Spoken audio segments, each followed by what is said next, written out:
Are you ready to double your real estate sales and grow your business like never before? Then you're in the right place. Welcome to Real Estate Matters, hosted by Matt Curtis, leader of the #1 real estate team in Alabama for the last 6 years. With over 8,000 homes sold and more than 4,000 five-star reviews, Matt's proven strategies speak for themselves. Ready to double your sales with expert strategies? Let's dive in. This is Real Estate Matters. Let's get started.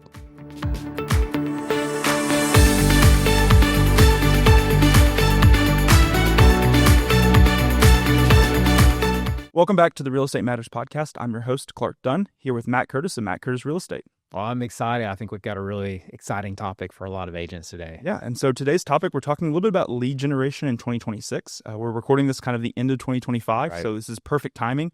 To dive right in, talk a little bit about how can agents prepare themselves for 2026, maybe looking at their past clients and kind of the conversations they've had ending in 2025. Yeah. I mean, whether you're a new agent or you're an existing agent, I think the biggest goal as an agent is to build up your database as quickly as possible. So it's really kind of like two components. One component is your past clients. And so that first, if you're a brand new agent, you're starting in 2025, starting 2026, and you're wanting to build up something that lasts and a great business in real estate, you really got to focus on just building up a database of past clients. And so that first 5 years, really grinding it out, making sure you get at least 100 to 200 past clients. And when you have that, you want to continue to nurture those. So it's like two things. It's one, that past clients, but then it's also, working other leads. And so it's kind of like success is like an airplane. It takes so much energy to get off the ground, but once you're in the air, it's so much more easy to maintain. And so that's what the past clients is. Once you're in the air, it's kind of maintaining, you're taking care of them, repeat business is coming back, you're getting referrals. But on that climb up, you don't want to drop any lead. You just want to keep everybody in your database. You want to continue to build those relationships. Because one of the biggest mistakes agents make is, they're not ready to buy today. They're not ready to buy this week. They're not ready to buy this month. And they drop them like, I called them 6 times, Matt. I did what you said. I called them 6 times. I'm not going to, I don't need to prospect them anymore. I need to move on to the next one. Well, it's like 82, 84% of people actually buy in like months 2 to 12 after they registered or after they reached out. And so it's that long game. It's that airplane. It's maintaining relationships. You did the hard work. You've reached out to them 6 times. You'll just continue to reach out to them monthly for the next year, next 2 years. You're really going to get that airplane up in the air, and you're going to have a lot of business coming your way. Yeah, and it's incredible just to think that 2 to 12 months, there's so many of those prospects are actually making buying decisions.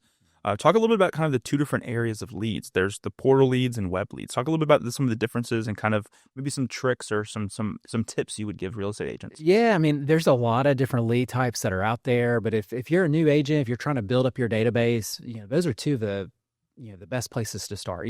Obviously you want to start with people and everybody that I know, and throw them in your database and love on them and nurture them and all those different things. But outside of that, most people don't know enough people or have enough relationships to be able to hit their income goals, because you don't want to have to hound your friends and your neighbors. Are you ready to sell yet? Are you ready to buy yet? And so 2 great resources are portals. A lot of people love Zillow leads, Realtor.com leads, those type of leads.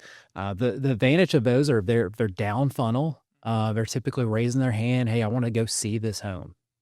And so that's a great thing for new agents to build business. Those leads are going to be more expensive. They're going to probably pay less in terms of commission, but it's a great way to build up a database of repeat business, referrals, and get income coming in right away. Another great resource is web leads. Now, web leads, some of those are not going to be as down funnel, more up funnel. But the advantage of those is that, they're typically, they're not talking to as many agents at that point. Once they hit a portal like a Zillow or Realtor.com, they're probably calling sign calls. They're probably on a couple other people's websites. But when you catch them up here, they're probably not talking to as many people. And so you may not have as many closings like today or next month, but you can really kind of that airplane, you can really build that pipeline for that airplane long term. So I think that's one thing that a lot of new agents miss is those web leads and just the art of prospecting and nurturing and following up. But it's an amazing way to build both your past client database and then just your overall big database to folks to stay on top of and in touch with. Yeah, and we've talked about it in previous episodes, but it's all about timing. And I think, building these, getting the airplane up in the air, it's all about timing. You never know when that one person that you reached out to 3, 4, 5 months ago decides, hey, I remember you, I remember your contact, I remember the information you gave me, I want to reach back out. Say this a real estate agent has this database. And it's kind of like that too. So I tell agents all the time, there's at least a couple thousand agents here in town. How do you become the one agent? Because most people know 5, 6, 7, 8 agents. Like, how do you get it narrowed down to like, hey, they're going to call Bob, they're going to call Susie. And a lot of it is just, 6, 7, 8 touches. You got to reach out to them, phone calls, emails, text messages, mailing something in the mail, seeing our billboard, hear us on the radio, all, social media, all those different things. But you've got to differentiate yourself from other agents. I remember when I was working new construction, that was always in the back of my mind. Somebody's walking in the model home. They probably just came from another model home. They're probably about to go to another open house, another model home. How do I get to 6, 7, 8 touches? Like, all right, I just made an impression on them now. All right, what can I send them the next day? What can I email them? What can I call? What can I mail them? I was always trying to get to that 6+, and it really paid off for even our business today because people come back and like, hey, I remember working with Matt 15, 16, 17, 18 years ago, when he was in a model home. Wow. And yeah, and like you said, you mentioned just kind of as you build that pool of people and you have this database, the nurturing and the continuous contact is always important, but you also just referenced the social media. Talk a little bit about how agents in 2026 can leverage social media to basically, because it's hard to measure social media sometimes. It's hard to measure, did someone find me on social media? You're doing it, but like the results, how can they best, get results that they want to see, but also use it to leverage their business growing into 2026? Yeah. Well, I think it's all like stair stepping.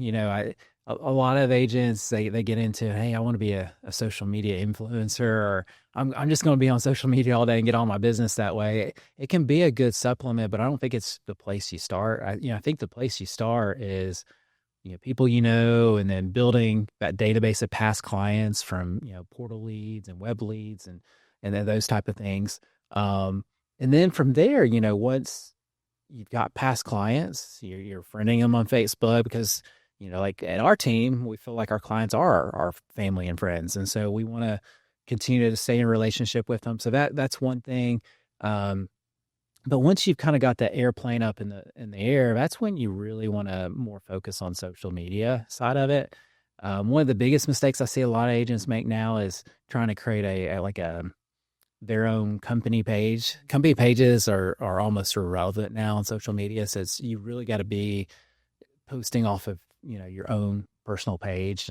Another thing a lot of people make the mistake of is they don't put their real estate company name. That's, that's a legal thing that they've got to include on there. But I think it's just being creative. I've seen a lot of people do different things on social media to be creative. It's finding your niche. Don't do what everybody else is doing.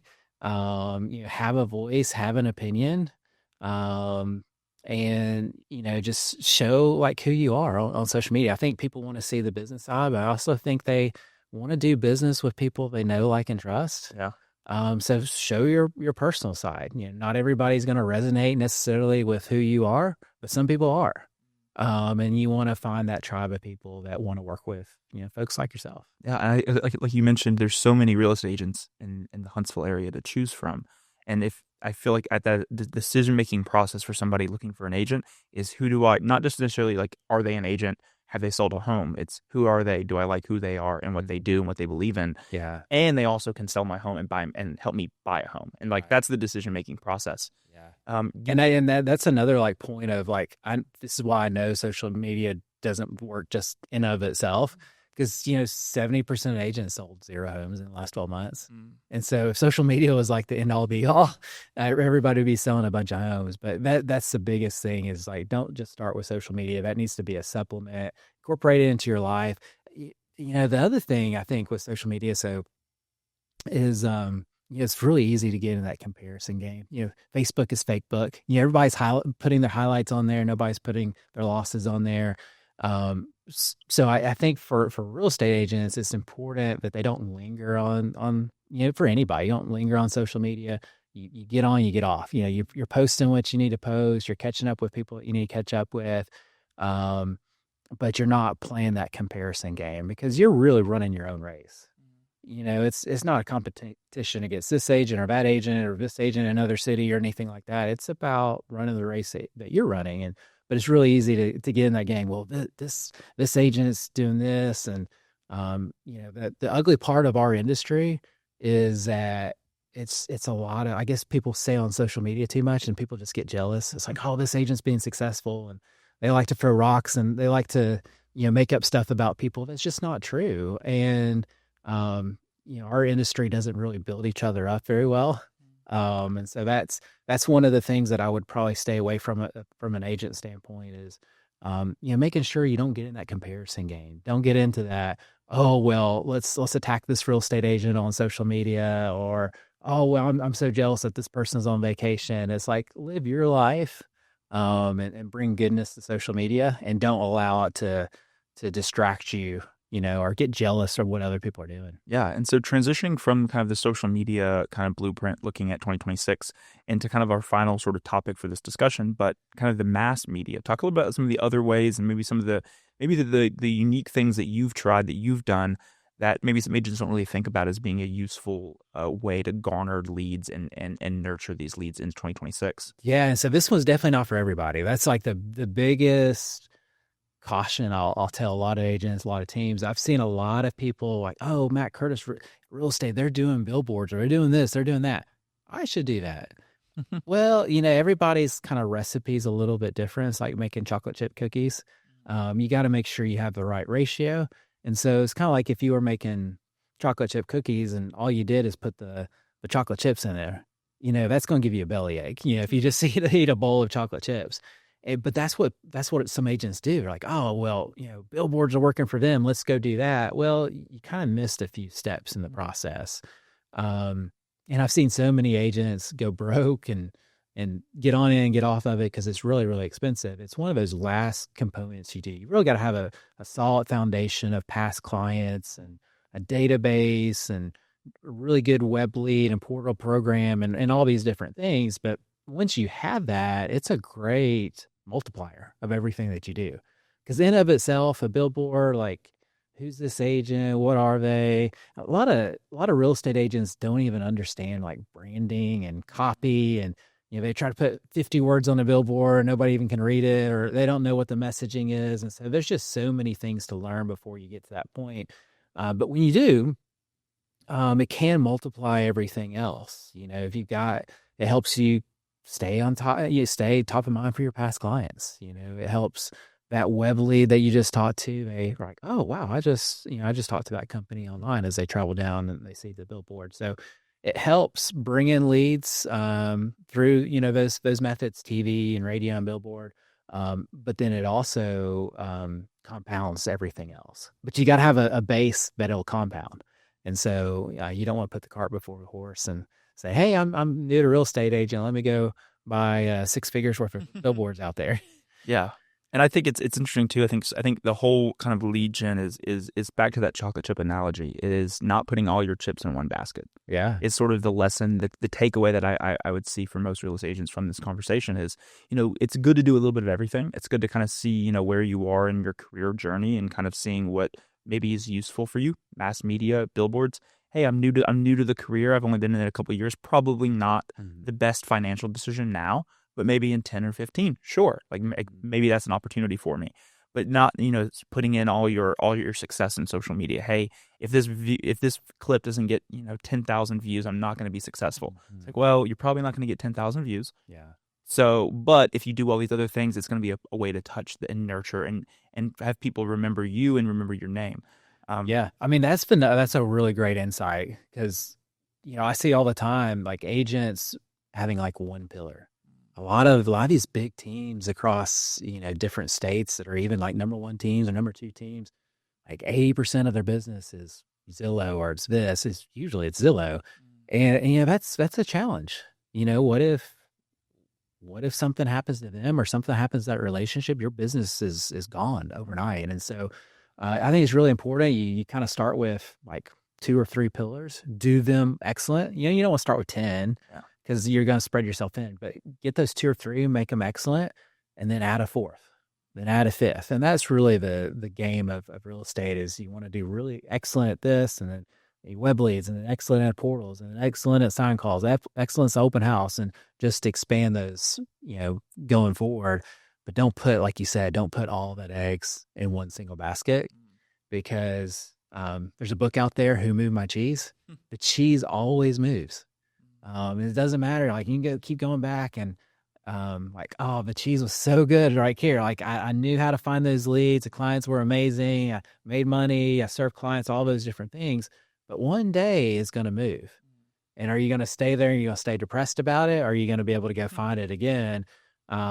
But even better is having multiple places of cheese so that as one's moving, you still got others to fall back on. Yeah. And I think that is the greatest takeaway from this conversation is to have that model built out going into 2026, that you are, you're not reliant on 1 or 2 things. You have 3 or 4 or 5 different things, but making sure that you do them all well. And if things aren't working out, being okay to pivot. Like that's not necessarily saying that you didn't do it well or that you failed at it. It's just that things have changed, and you need to be willing to kind of go in a different direction or maybe look at it in a new light. Yeah. That's called firing bullets before you fire cannonballs. Yeah. Well, I appreciate you being here today. We'll be sure to have everything in the episode notes with information if anyone's interested in, and stay tuned for future episodes talking more about some goals and some blueprints moving into 2026. Awesome.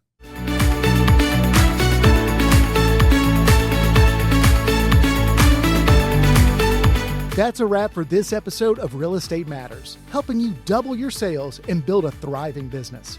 But real success is about impact. That's why Matt's team has built over 140 homes for families in Central America, changing lives beyond real estate. Loved what you heard? Subscribe, leave a review, and share this episode with a fellow agent. For more expert insights, visit mattcurtisrealestate.com or find us on social media at Matt Curtis Real Estate. See you next time on Real Estate Matters.